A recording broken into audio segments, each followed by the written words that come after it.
নমস্কার নমস্কার, good afternoon. আজ আর শুক্রবার বলা গেল না, একটু দেরি হয়ে গেছে 8 ঘন্টা। এনিওয়ে আজকে একটুখানি একটা খুব মানে হঠাৎ করে অনেক দিন পরে বেরিয়ে পড়লাম একটুখানি, একলাই বেরিয়েছি। কারণটা একটা কারণ আছে বলেই বেরিয়েছি, বাট একটা ভিউ দেখিয়ে দিই। This is the view.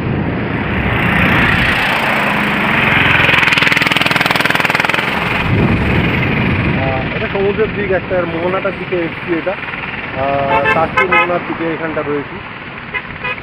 আচ্ছা, কারণটা বলি আমি কী জন্য এখানে এসেছি, ঠিক আছে? তোমাদের সবার সাথে শেয়ার করছি একটুখানি, আমার একটু ভালো লাগার জায়গা বলে আমি সবার সাথে একটুখানি শেয়ার করছি। কেমন? চলো দেখাই। তো ঠিক আছে, কেন কারণ ও সেটা একটুখানি জানা যাক। ঠিক আছে, এটা আমার ওডো। আমি জানি না দেখতে পাচ্ছ কি না তোমরা, এটাতে দেখা যাচ্ছে এখন 1,99,901 কিলোমিটার। তো অলমোস্ট 2 লাখ কিলোমিটার কমপ্লিট হচ্ছে আজকে আমার ওকে নিয়ে, কেন যেতে যেতেই 2 লাখ হয়ে যাবে।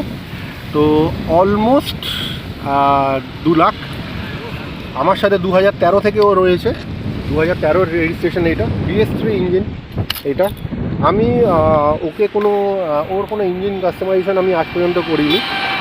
যেমনটা স্টক ইঞ্জিন ছিল তেমনটা স্টক ইঞ্জিনই রয়েছে। খালি আমি যে কোনো হালকা ফুলকা আমার ট্যুরিংয়ের জন্য আমি করেছিলাম, সেটা হচ্ছে যে আমি একটা ক্র্যাশ গার্ড লাগিয়েছিলাম,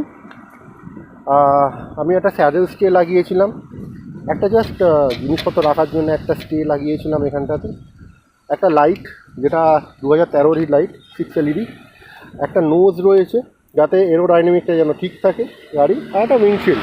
এটা নর্মাল এই উইন্ডশিল্ড ছিল না, বা অন্য একটা উইন্ডশিল্ড ছিল, আমি একটা উইন্ডশিল্ড লাগিয়েছি। আর আমার বাইকে কোনো কিছু করার নেই। বাইকটা খালি একটু তোলা আছে, একটা শকার রাইজার লাগানো আছে এখানে, হ্যান্ডেল রাইজার, শকার রাইজার, এখানে একটা শকার রাইজার রয়েছে। ব্যাস এটাই আমার কাস্টমাইজেশন করা ছিল।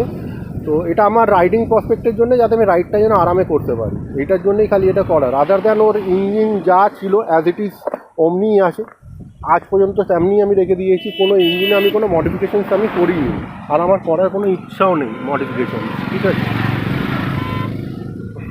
তাই জন্য ওকে নিয়ে আমি চলে এলাম আজকে একটুখানি সমুদ্রের ধার। এই জিনিসটা আমি কোনোদিনও দেখিনি, আজকে ফার্স্ট টাইম দেখছি এই জিনিসটা। আমি এত বছর ধরে ফার্স্ট টাইম দেখছি নৌকাগুলো বেরোচ্ছে, এগুলো হচ্ছে ওই ট্রলারগুলো বেরোচ্ছে, বেরিয়ে সোজা মোহনা হয়ে, ওই যে মোহনা হয়ে মাঝ সমুদ্রে চলে যাচ্ছে একেবারে। প্রায় 200 মতন ট্রলারকে আমি দেখলাম এখন বেরিয়ে গেল 200 মতন ট্রলার। কবে এরা ফিরবে জানি না, বা কখন ফিরবে তাও জানি না, বাট দেখতে খুব ইন্টারেস্টিং লাগলো। কেন আজ পর্যন্ত আমি এতবার সমুদ্র থেকে কখনো আমি ট্রলারদেরকে আমি লাইন দিয়ে যেতে দেখিনি কোনো দিনও, এই ফার্স্ট টাইম আমি দেখছি। যাক, ভালো একটা এক্সপিরিয়েন্স। একটা ছোট্ট ইনফরমেশান তোমাদের সবার সাথে শেয়ার করার ইচ্ছা ছিল, তাই জন্য শেয়ার করলাম। এখন আরও ঠিকঠাক করে রাখতে হবে, জানি না ইথান অয়েল আমাদের কতখানি আমাকে সাপোর্ট করবে, E20 আমাকে কতখানি সাপোর্ট করবে আমি জানি না। আমি ওটাকে নিয়ে একটুখানি টেনশনেই পড়ে গেছি, E20 ফিউলটাকে নিয়ে। বাট যদি অল্টারনেটিভটা যদি আসে তাহলে খুব ভালো হয়। যদি আমাদের গভর্নমেন্ট যদি এটার যদি অল্টারনেটিভ একটা যদি সলিউশন যদি বের করে তাহলে খুব ভালো হয়, তাহলে এই সব বাইকগুলোকে আমরা বাঁচিয়ে রাখতে পারি। আদারওয়াইজ আমাকে এটাকে গ্যারেজে রেখে দিতে হবে, ঠিক আছে? আর আমি গ্যারেজে কখনো রাখতে চাই না, আমি এটাকে চালাতে চাই, আরও চালাতে চাই, ঠিক আছে? আরও ওখানে নিয়ে ঘুরতে চাই। এনিওয়ে, আপাতত ভিউ এনজয় করো সবাই। This is the view. রাস্তাটাও সুন্দর, পুকুর রাস্তা, অনবদ্য রাস্তা, দারুণ।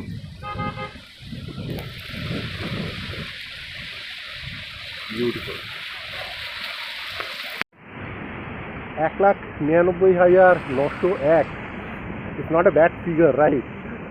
তো আমার সাথেও ছিল যে অনেক রাইড, অনেক কটা জায়গাতে আমার সাথে গেছে, অনেক কটা জায়গাতে আমার সাথে ক্লাইম্ব করেছে। একটা জায়গাতেই খালি আমার সাথে উঠতে পারেনি, আমি ওকে ছাড়িনি, ও আমাকে ছাড়েনি। ব্যাপারটা হচ্ছে ওটা একটুখানি স্টুপিড ব্যাপারটা হয়েছিল।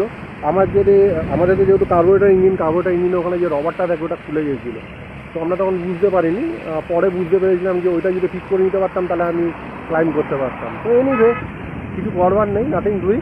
খালি ওই একটাই আমার রাইড ছিল, যেটা নেপালে ছিল সান্দাকফুয়ের জন্যে। সেটাকে আমি ক্লাইম করতে পারিনি। রাদার দেন ও আমার সাথে অনেক জায়গাতেই গেছে, অনেক কটা রাইড করেছে, অনেক জায়গাতে গেছে। 2013 থেকে আমার সাথে রাইড করছে, আর বিন্দাস, কোনো চাপ নেই।